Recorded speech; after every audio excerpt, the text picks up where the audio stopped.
Bienvenidos de nuevo, seguimos con el bloque de salud y bienestar, el ODS 3. El ODS 3 busca garantizar una vida sana y promover el bienestar en todas las edades.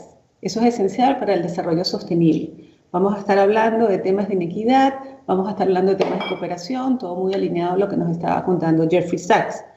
Antes de comenzar con el panel que tenemos para ustedes, tenemos el agrado de presentar a la ministra de Salud, Pilar Massetti. Adelante, ministra Massetti, gracias por estar con nosotros.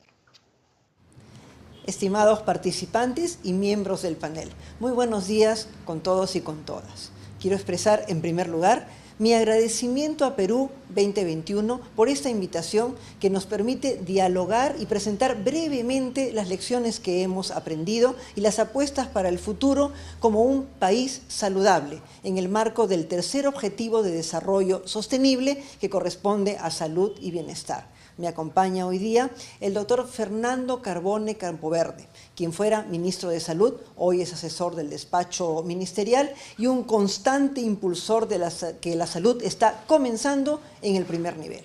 Él va a tener la gentileza de participar en el panel posteriormente. Quisiera referirme al doctor Horton, editor de The Lancet, que es una de las publicaciones de salud más antiguas y prestigiadas del mundo.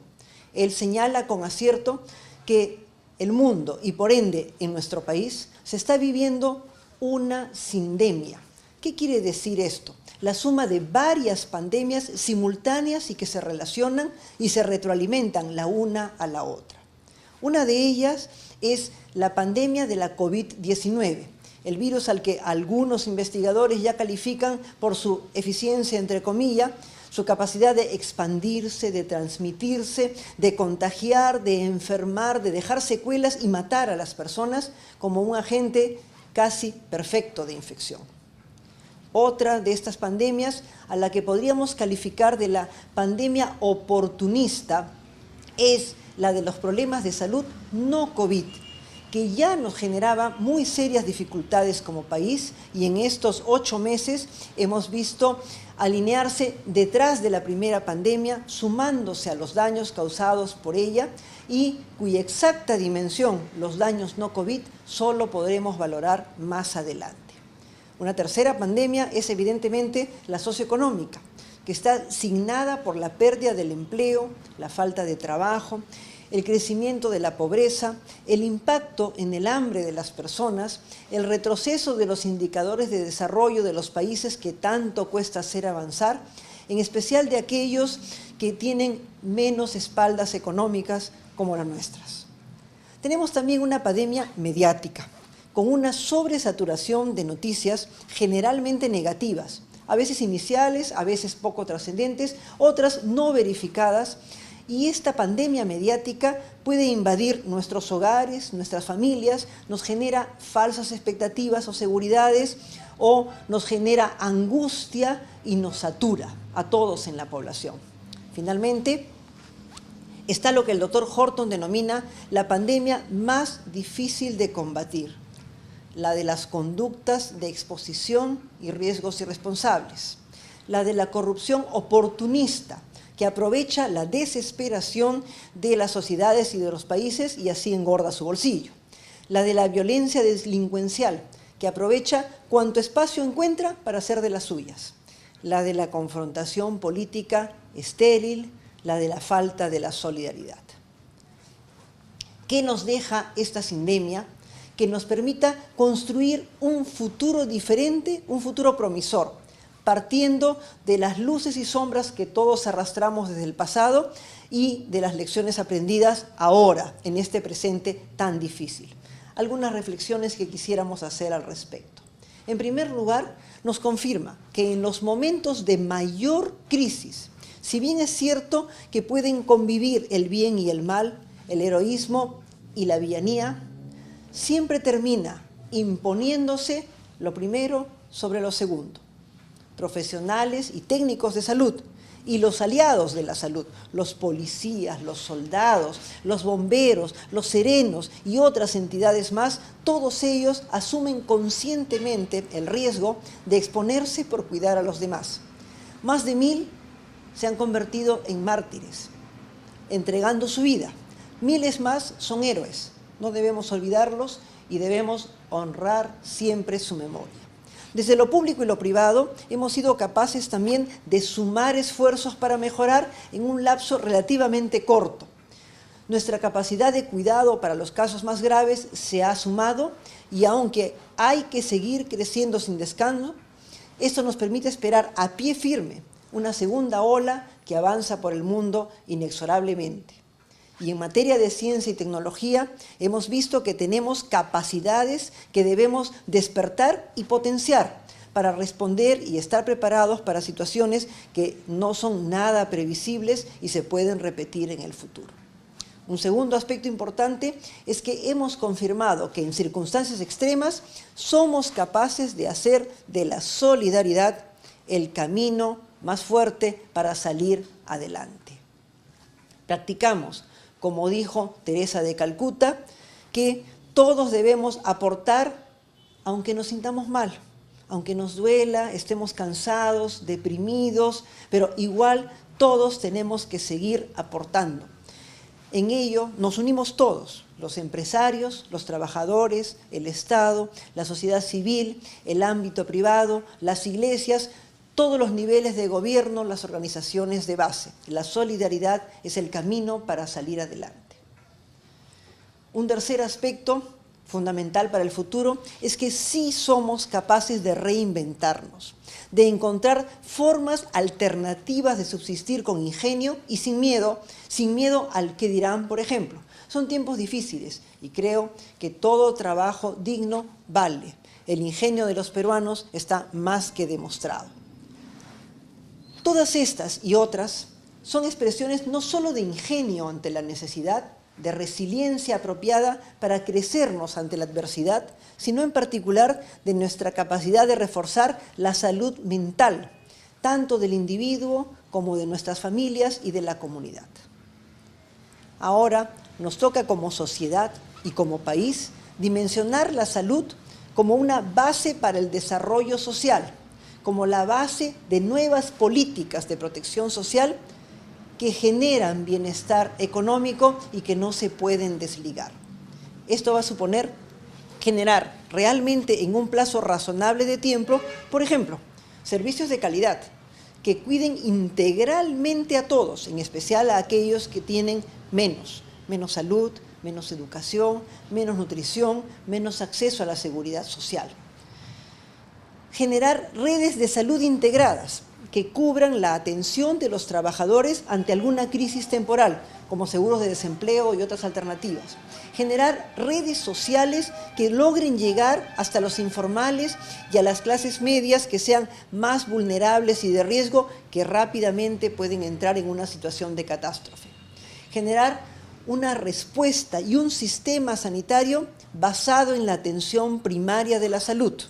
Un primer nivel fuerte, potente, capaz de soportar los embates de crisis como la que estamos viviendo, que a decir de los espectros mundiales vamos a volver a presentar en el futuro y va a ser probablemente lo más difícil. Por último, generar una promoción de hábitos saludables y prevención de riesgos, como los verdaderos y mejores pilares de esta nueva normalidad, porque hablamos de una nueva normalidad en salud. Hace poco, un conocido periodista, refiriéndose a los huancavelicanos, en particular a los tayacajinos y su forma de afrontar esto, dijo: al virus no lo vence el país más desarrollado, lo vence la sociedad más disciplinada.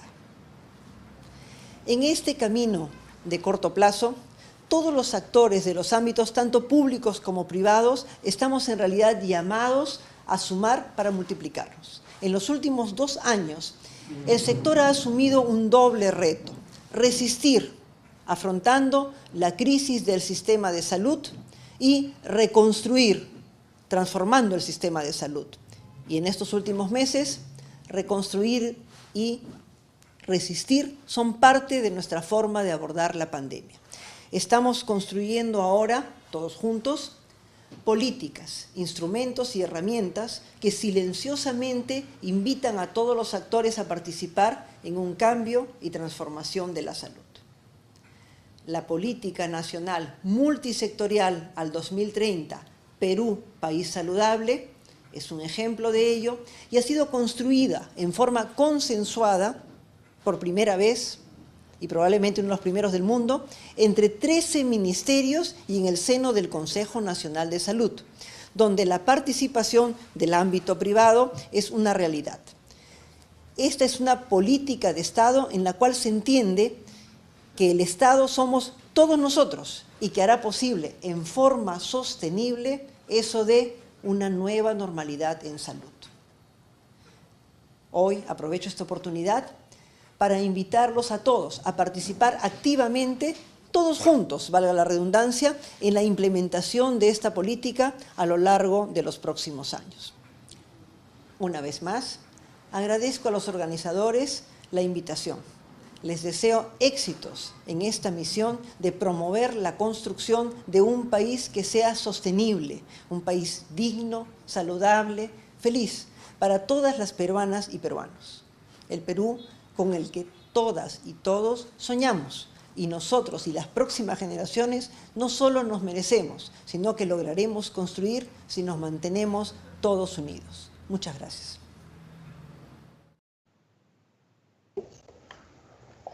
Muchísimas gracias, ministra Mazzetti. La verdad es que ha sido una descripción increíble y con un sentido de acción y de liderazgo que la verdad es que lo llena uno de esperanza, ¿no?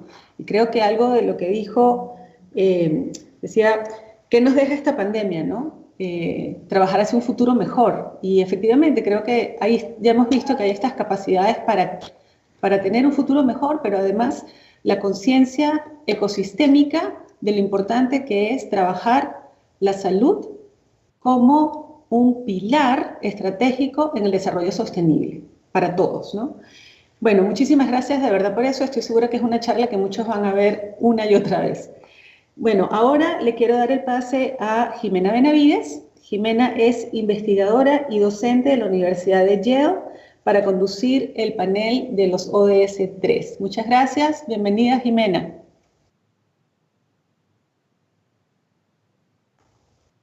Muchas gracias, Selma, por la presentación y también agradecer a la ministra Mazzetti por estar con nosotros hoy día y por sus palabras. La sesión sobre el Objetivo de Desarrollo Sostenible 3, Salud y Bienestar, se enfocará en las iniciativas, decisiones y políticas públicas que se deberán plantear a partir de la crisis sanitaria actual y cómo el sector privado puede aportar en este gran reto. Para este panel presentaremos al doctor Fernando Carbone, exministro de Salud y asesor del despacho ministerial del MINSA, al doctor Manuel Villarán, médico epidemiólogo y gerente de proyectos de AUNA, y a Yani Sinfield, directora ejecutiva en Vienza Consulting.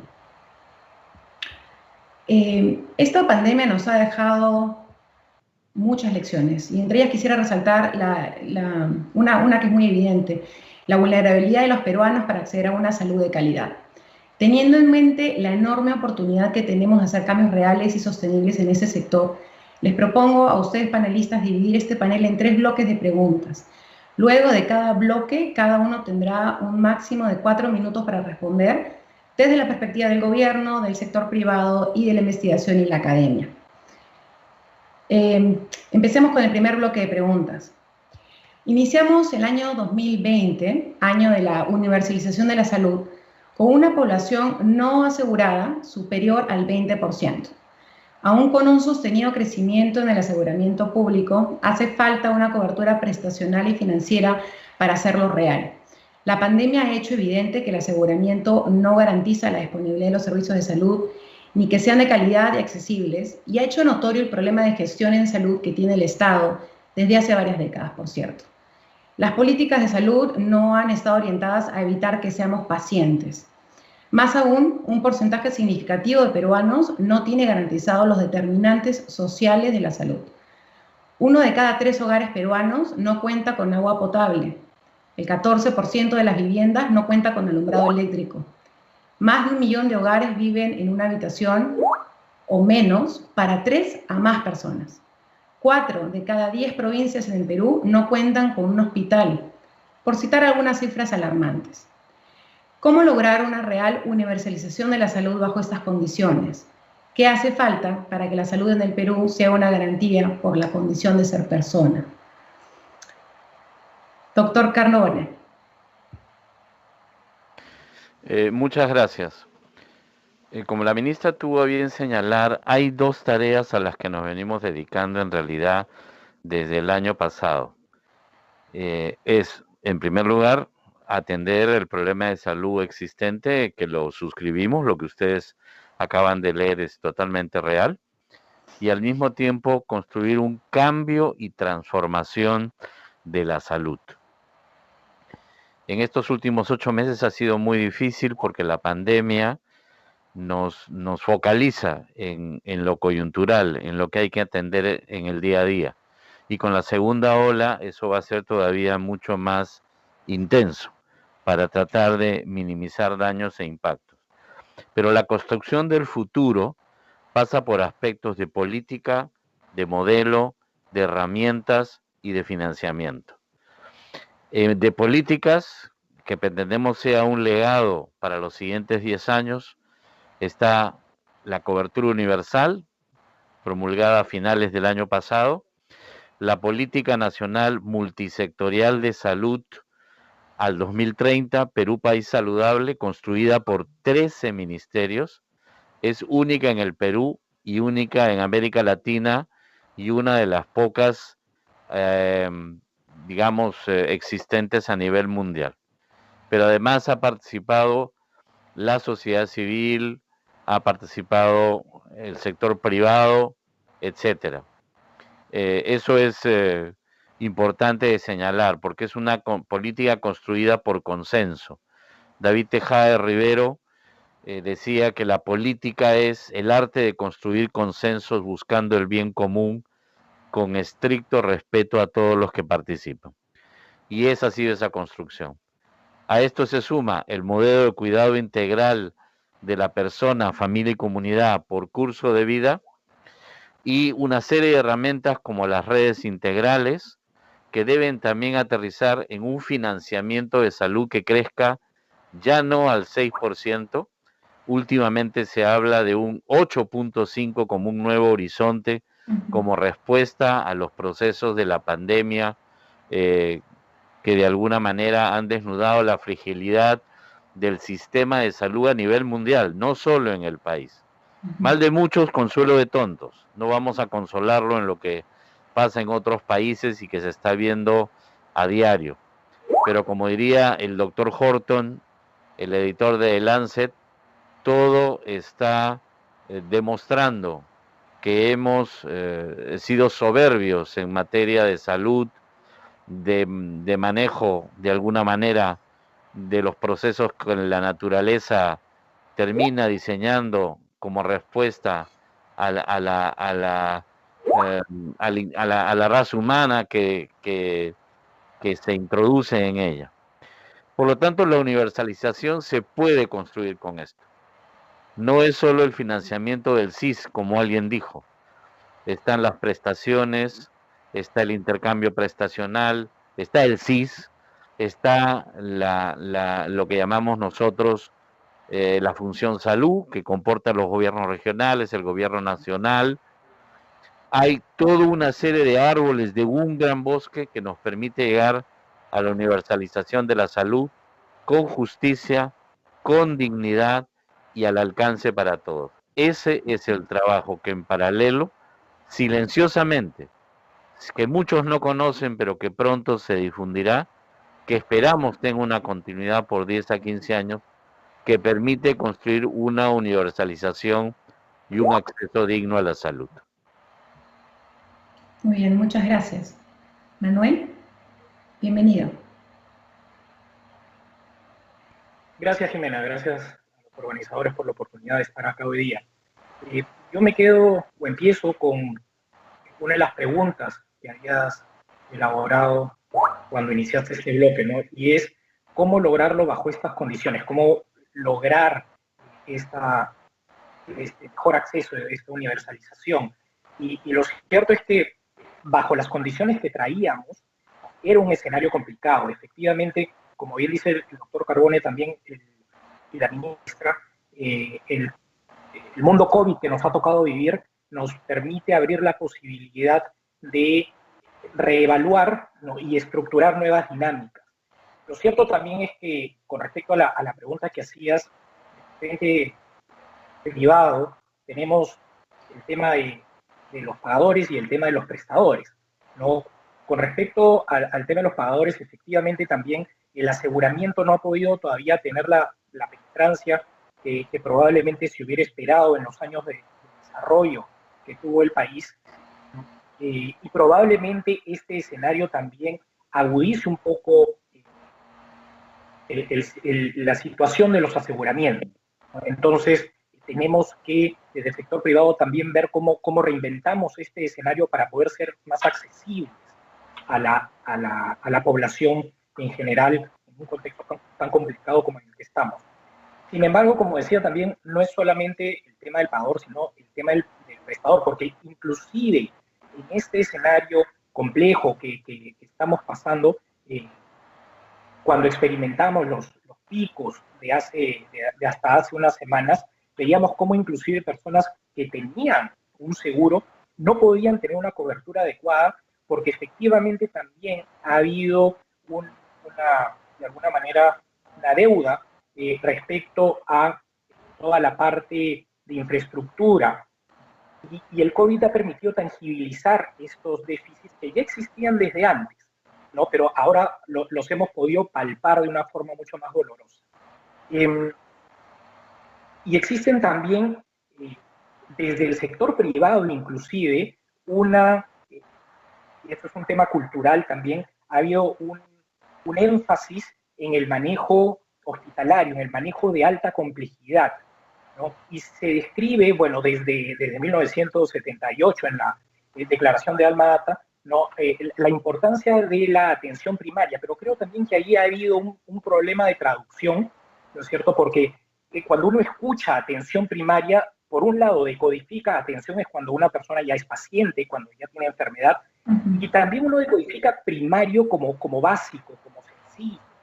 Y en realidad lo que nosotros tenemos que apuntar es a un manejo adecuado del paciente, de la persona que todavía está sana, y esto no es primario desde el frente de sencillo. Esta dinámica con una persona sana para que mantenga la salud es sumamente complejo, ¿no? Entonces, es no solamente un problema de limitaciones estructurales o geográficos o de accesibilidad o de procesos o de logística, sino del entendimiento de la necesidad de manejar a la persona con un proceso integral, inclusive desde antes que caiga en enfermedad, ¿no? Desde el sector privado, por ejemplo, lo que hemos estado viniendo desarrollando en AUNA, digamos, desde Oncosalud, digamos, tenemos estos centros de detección temprana y de cuidado pre-oncológico.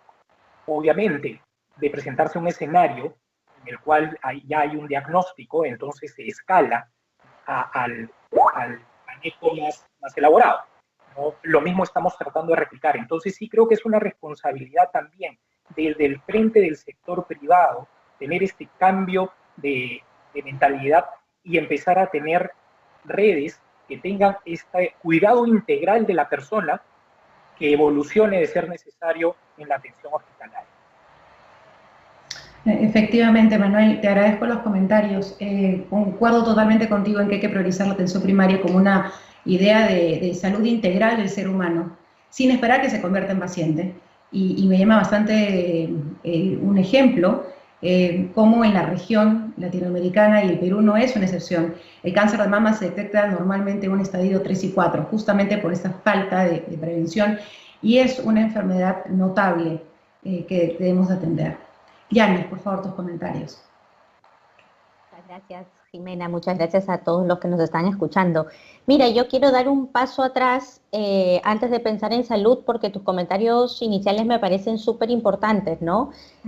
Los determinantes de la salud son fundamentales, y sin esos determinantes bien resueltos, en realidad es difícil empezar a pensar en una buena prevención y en una buena promoción de la salud.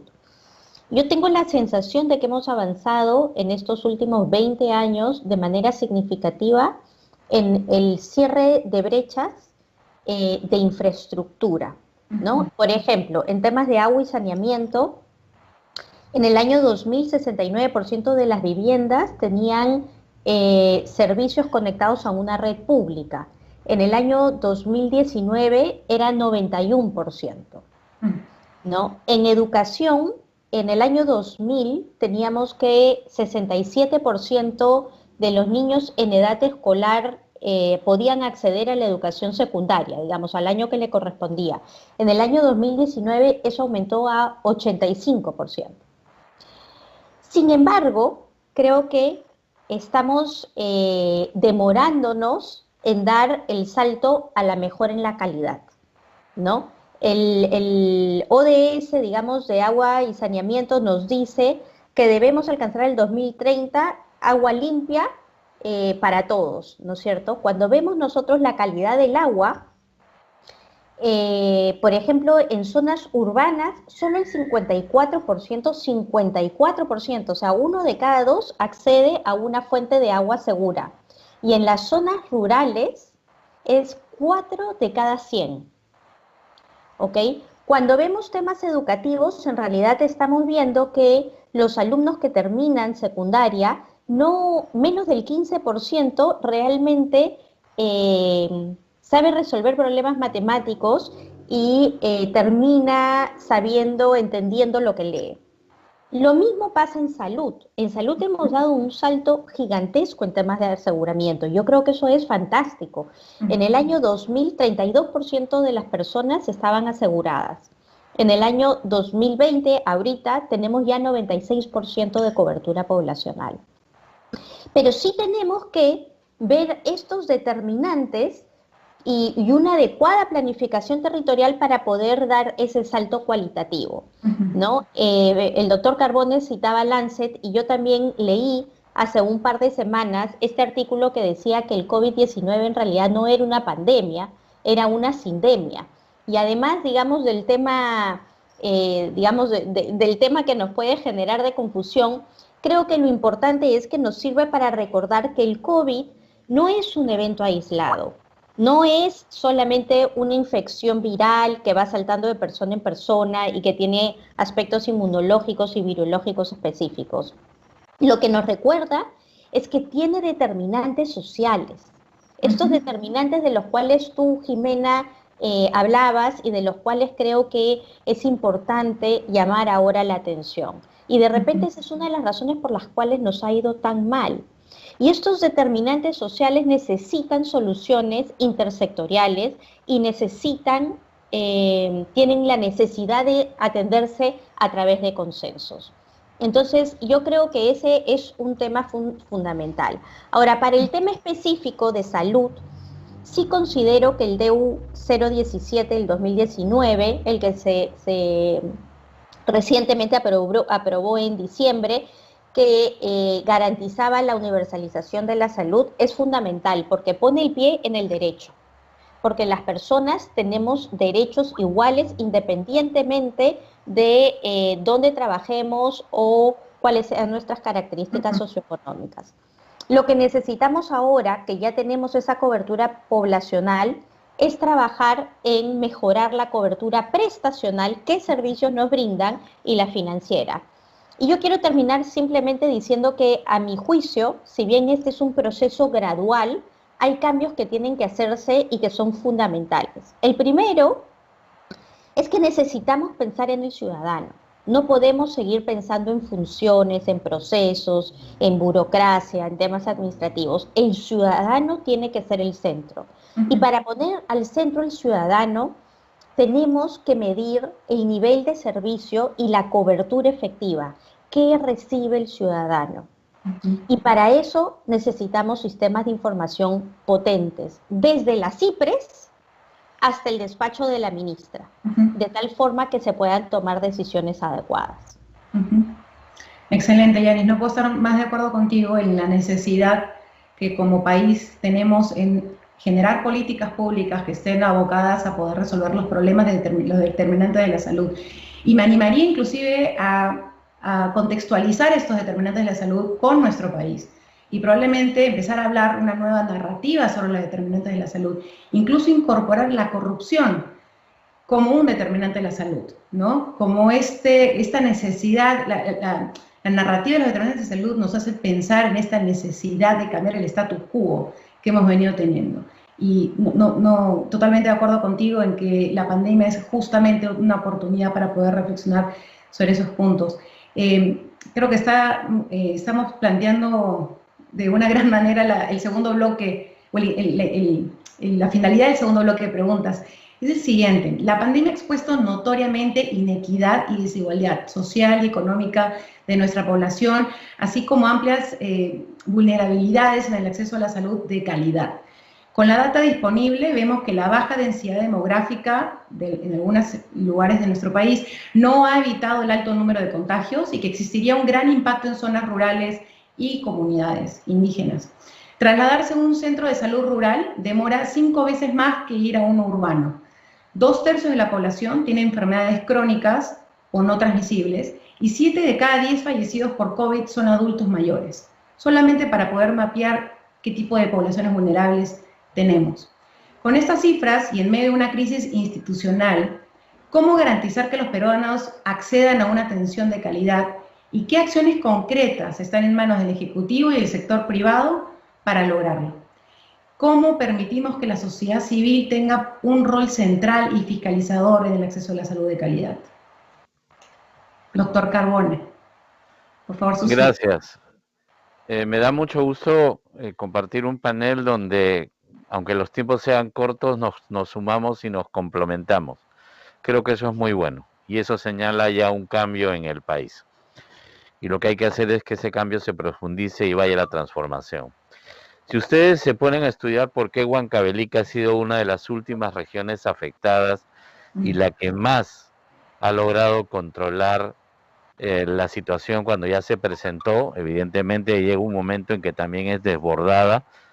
Una región que muchas veces ha sido abandonada y olvidada por el Estado. Y lo que van a ver es que ha hecho de la atención primaria y el primer nivel de atención son diferentes. Atención primaria, como decía David Tejada, es en todos los espacios hospitalarios, en el primer nivel de atención. Huancavelica ha hecho de la atención primaria y del primer nivel de atención en términos de prevención de riesgos, promoción de la salud, recuperación, rehabilitación y paliación, su eje de trabajo muy fuerte en los últimos 9 años. Y es interesante que ha sido acompañada de alguna manera por la acción no solo de la cooperación, sino de la participación social de la población, es decir, de que ellos no solo participen de la planificación, sino de la ejecución y de la valoración y el seguimiento de lo que se hace en salud, pero también de privados que han encontrado un espacio para actuar en este marco. Por lo tanto, esta construcción, vuelvo a decir, es una construcción que ya en el 78, como mencionó uno de los panelistas, sale en Alma Ata, se confirma el 2018 en Astana, se reafirma con la investigación de OPS en México y se reitera en Ginebra con lo que dice el director de la OMS. Pero se basa en un ejemplo peruano, el de Manuel Núñez Butrón en el altiplano boliviano-peruano, un gran médico peruano, al que se le considera el fundador en los años 30, con los Richaris, los despertadores, promotores de salud para el tiempo de hoy, se le considera el precursor de la atención primaria de salud. Entonces, es en esos temas en los que hemos venido trabajando. No ha sido fácil con una pandemia que efectivamente te lleva inicialmente al hospitalario, a responder a la parte de hospitalizaciones, UCIs, pero eso no va a resolver el problema. Y es más, si ven ustedes la mayoría de las acciones que se empiezan a desarrollar al inicio y luego van creciendo y ahora son las más grandes, eso es primer nivel de atención, eso es prevención de riesgo y eso es primer nivel de atención potente para subsanar no solo el COVID, sino también lo no COVID. Como dijo, que resaltó Janice en este artículo del doctor Horton, se habla de esa segunda pandemia, se habla de 3 más, en donde está todo lo no COVID, que viene alineado detrás del COVID, pero que también mata y también hace daño. Por lo tanto, eso sí quiero decirlo muy claro, el primer nivel de atención nunca cerró. Peleó y sigue peleando con mucha fuerza y sigue sacando adelante la lucha contra la pandemia, contra lo que no es pandemia y contra el cambio de los determinantes sociales y los determinantes estructurales que afectan la salud. Efectivamente, doctor Carbone, la mejor manera probablemente de generar políticas públicas para poder atender los problemas del COVID ha sido entender la necesidad de que las personas no lleguen a necesitar una cama UCI, ¿no? Y esto también va de la mano con la precaria infraestructura con la que nos encontramos al comienzo de la pandemia. Manuel. Gracias, Jimena. Sí, y escuchaba a Janice comentando acerca de los determinantes de la salud y efectivamente, de alguna manera, yo creo que todos, desde el frente privado y también recalco lo que ha dicho la ministra, ¿no?, que hay que sumarse para multiplicar, ¿no? En ese escenario, sí, y también como mencionaba el doctor Carbone, el sector privado ha podido ir encontrando nichos para poder sumar, ¿no?, todo esto que ha significado dar un apoyo adecuado en este escenario pandémico y tendría que continuar en el tiempo. Por eso es que a mí me parece interesante, de alguna manera, como un país cercano, Colombia, ¿no?, porque también Janice mencionó el tema de calidad. Como decía, en Colombia, a través del INVIMA, se articulan muchas instituciones, porque recordemos también que, me gusta un poco la historia, ¿no? Entonces, hablando de la definición de salud que dio la OMS en 1946, no es la ausencia de enfermedad, sino es el estado de bienestar, obviamente físico, pero también social, emocional, mental. Entonces, en esa dinámica, justamente viendo todos los determinantes de la salud, esta responsabilidad no solamente recae en el sector salud. Como decía, en el INVIMA, lo que se agrupa es, obviamente, el Ministerio de Salud, pero también el Ministerio de Comercio, el Ministerio de Agricultura, la comunidad científica es crítica para el manejo adecuado de la salud. Y esta comunidad científica está compuesta justamente desde algunos estamentos estatales, pero también del sector privado. Ahora, yo iría un paso más allá. Considero que se debería estructurar un ente colegiado similar al INVIMA, pero que también incluya al sector privado, justamente, e inclusive de forma mucho más activa, de repente, a la sanidad de las Fuerzas Armadas y la Policía Nacional. Porque también una de las preguntas era cómo es que le podemos dar a la sociedad civil este rol central importantísimo, también en el cuidado de su salud. Hay que saber transmitir a la población que la salud también es parte de su responsabilidad. Todos tenemos que sumar en eso, ¿no? Entonces, una entidad colegiada de estas características permitiría un equilibrio entre el Estado, la sociedad civil y el mercado, ¿no?, dando una gobernanza, lo que se llama ahora comercialmente 360, ¿no?, en el cual todas las partes justamente podrían ver desde su posición cómo es que pueden sumar para estos escenarios. En esta entidad, no me gustaría llamarla de alto nivel, pero de repente sí supraministerial, porque participarían varios ministerios y otras áreas. Esto también permitiría que el Estado siendo un pagador confiable, desde el frente del sector privado, el sector privado puede desarrollar modelos de negocios en las clínicas, cubriendo los costos y generando márgenes, pero justamente a través de esa entidad, márgenes justos y responsables para poder gestionar bien esta percepción inadecuada, ¿no? Que a veces el sector privado tiene márgenes que no son responsables para con la sociedad, ¿no? Entonces, todo este escenario articulado podría ponernos en una situación en la cual, primero, poniendo a la persona como centro de todo, no solamente se mantiene su salud, sino se busca, en caso haya perdido la salud, recuperarla, ¿no? Pero que también pueda ser beneficioso para el desarrollo del Estado como un todo y también para el sector privado. Manuel, me parece muy importante que menciones la creación o la propuesta de crear una entidad supranacional que pueda incluir la participación, sobre todo de la sociedad civil, y muy interesante también que hables de este tipo de propuestas desde que pueden venir desde el sector privado, donde los márgenes responsables son respetados, ¿no? Eso habla bastante de un modelo de salud que está orientado al paciente, teniéndolo en el centro. Yanis, tus comentarios. Sí, mira, yo estaba pensando de cara al ciudadano, ¿no? ¿Cómo garantizar que los peruanos accedan a una atención de calidad? Es tu pregunta. Y yo estaba queriendo enfocarme, digamos, en lo que necesita el ciudadano, ¿no? En cómo le llega ese servicio al ciudadano. Y creo que necesitamos un cambio de paradigma.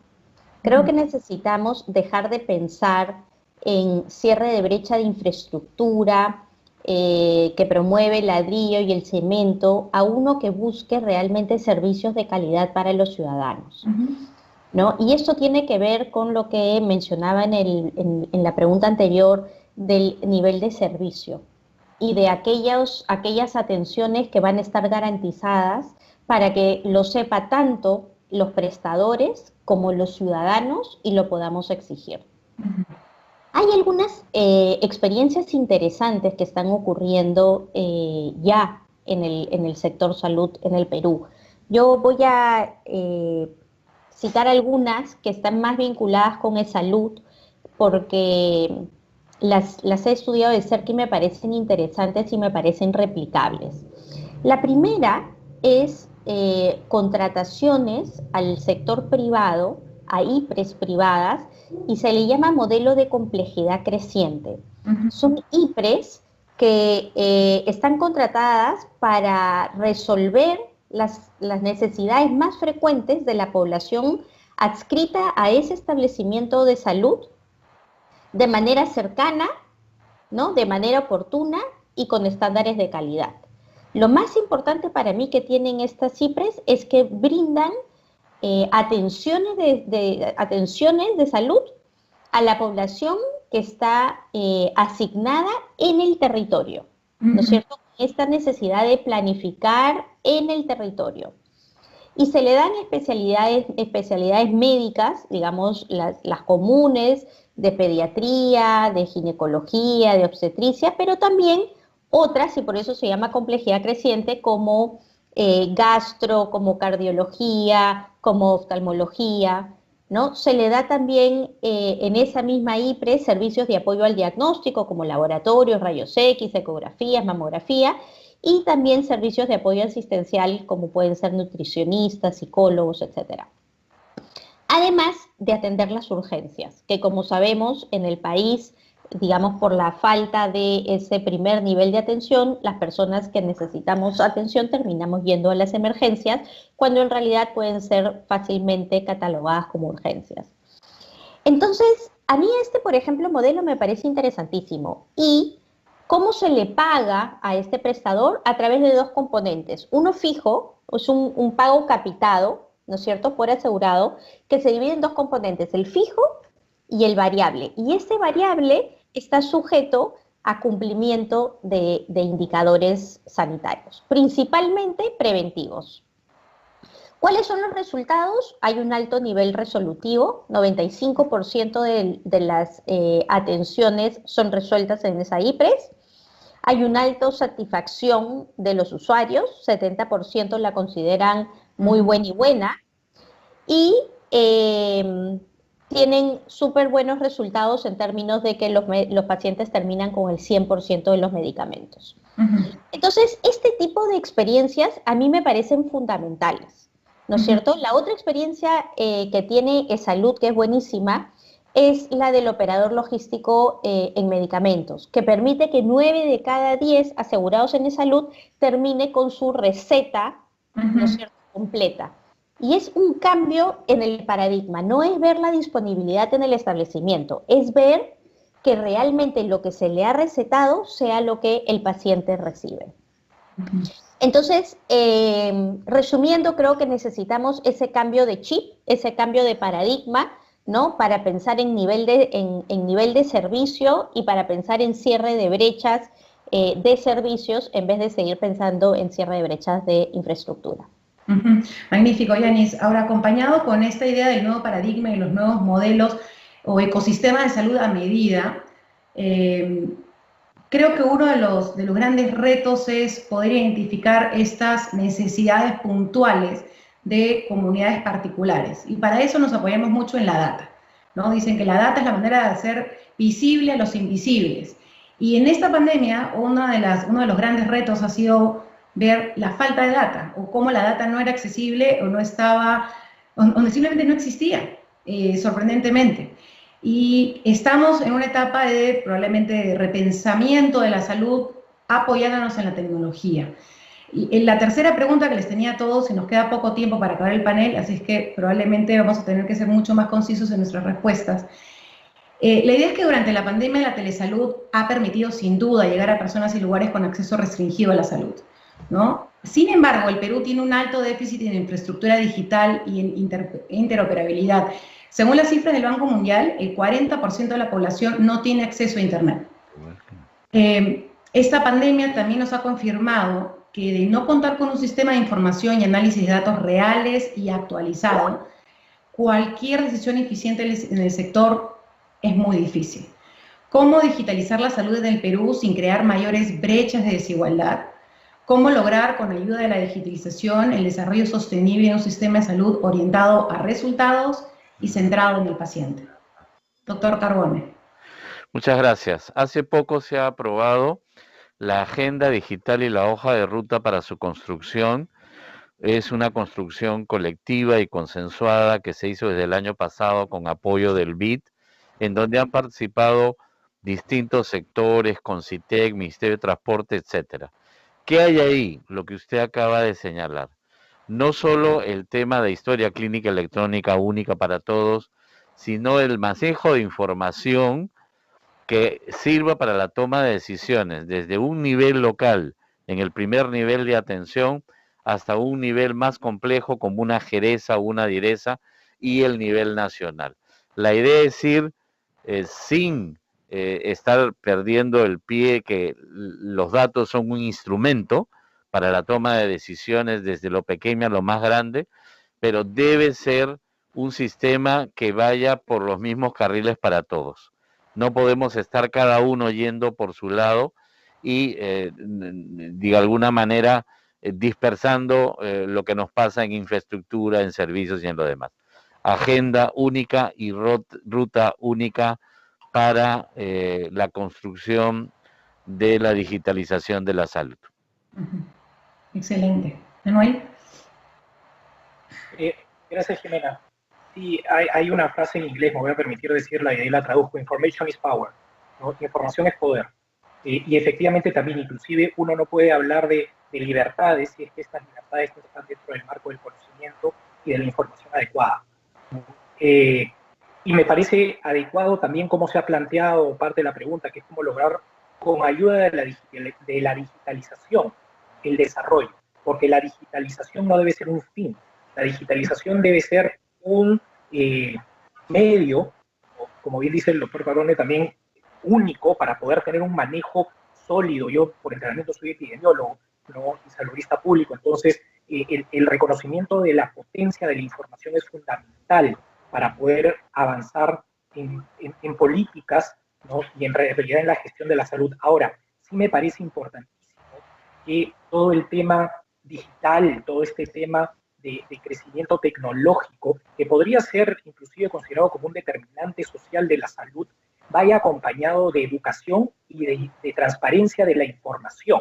Porque muchas veces el avance tecnológico genera una serie de preocupaciones y miedos, ¿no? Entonces, la presencia de esta tecnología, si es que no es utilizada, si es que no es transmitida adecuadamente, más podría ser un elemento disruptivo, ¿no?, que un elemento de soporte y de apoyo, ¿no? Esto siempre, si regresamos al concepto que tenemos que tener a la persona como centro, es importante también incluir la tecnología dentro del contexto cultural de la persona. Hemos visto escenarios en los cuales, sin un adecuado aterrizaje de una iniciativa muy buena a una cultura, siempre dentro del conocimiento científico, ¿no?, pero esta falta de comunicación puede quebrar procesos importantísimos como el del manejo adecuado de la data. Estupendo. ¿Yanis? Sí, mira, yo creo que tenemos que pensar en una transformación digital. Es un cambio grande, no es, como dice Manuel, digitalizar, eso es una herramienta, pero es un cambio en la manera de hacer las cosas, es un cambio en la manera de trabajar. Y eso implica un ecosistema, ¿no? Un ecosistema digital. El doctor Carbone ha mencionado los avances en el tema normativo, que yo creo que en esta pandemia han sido gigantescos. Tenemos teleconsulta, teleorientación, pero también tenemos ya receta electrónica y tenemos receta electrónica y tenemos que el asegurador incluso paga por esa atención, o sea que ese círculo está bastante trabajado, pero sí creo que necesitamos trabajar mucho el tema de infraestructura e interoperabilidad. En infraestructura estamos muy mal como país, ¿no? Si estamos hablando de transformación digital de la salud, no podemos tener que 54% de los establecimientos de salud en áreas rurales no tengan internet. Y si lo vemos en temas de la selva, es mucho más grave. En Madre de Dios y en Ucayali solo el 7% tiene. Entonces, esa es una agenda urgente. Y la otra agenda urgente, desde mi perspectiva, es la interoperabilidad. No solamente porque es necesario, digamos, para evitar procesos y reprocesos, sino que permite tomar decisiones en línea, trabajar en red, tener realmente una mayor capacidad resolutiva de la salud, ¿no? Para cerrar, Jimena, un minuto simplemente decir que esto tiene que venir con un cambio cultural fundamental, ¿no? A todo nivel, los ciudadanos, pero también los profesionales de la salud y también todos los que son parte del sistema. Extraordinario. Solamente para cerrar, me quedan tres conclusiones. La primera, que estamos buscando un servicio de calidad. El segundo, que estamos buscando modelos de salud que respondan a necesidades reales y puntuales de las comunidades. Y eso implicará probablemente concentrar esfuerzos en preservar la salud de las personas. Muchísimas gracias a nuestros panelistas por este maravilloso panel. Selma. Gracias, Jimena. Excelente el panel. Muchísimas gracias a todos los panelistas. Yo me quedo con algo, soy abogada, entonces no puedo dejar de decirlo, lo he notado aquí en mi post-it.